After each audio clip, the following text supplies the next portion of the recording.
Alrighty. Okay, so we've got our moccasin sewn together. We've started up here. We folded it in half. We folded our vamp in half. We got our center. We measured 2 fingers on our sole part. We've moved, we've attached hills and valleys until you run out of excess material, and then it's just a straight stitch. Now the stitches is 1, 2, and move over. 1, 2, move over. That's how you do your stitch. Be careful that you don't squash your tuck. Make sure that your thread is on the other side of it so you don't squish your tuck. All right, now we're moving on to the back. You fold your back. You fold it like this. Try to get this as even as you can. And then you measure 1 inch up and 1 inch over. I can't remember what that's called.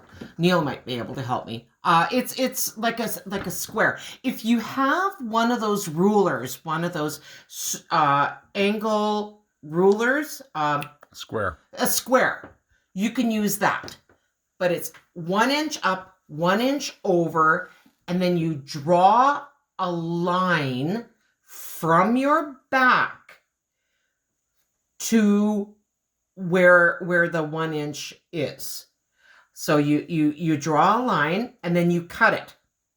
Cut it together because you want that cut like that. This is what we're creating. What we're creating is the back of your heel. Oh, very important. Sorry. Before you start that, you slip your moccasin on. You put a dot where the back of your foot is. And then you measure about 1/2 inch. I gave myself a smidgen more because these are super thick leather. And mine is going to be tighter. But yours will probably, if you have a softer leather, it'll probably stretch. So it's 1/2 inch. And then you cut that off. You cut off the excess. That's what you do before. Then you fold it. You measure in 1 inch this way and 1 inch this way. From that dot, you draw a line across and you cut both. Okay, and if you have, these now need to be all clipped off. This is perfect. Hang on, I'll clip this guy off right here. You need a welt. You need your welt in here because you're going to be sewing 3 layers together. And that's always, I always find that that's just about perfect for that.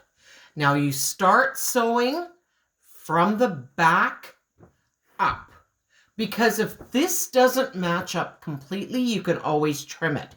If you start sewing from here down and this doesn't match up, you're in trouble. Okay, I'll see you later. I'm going to sew this up and I'll be back.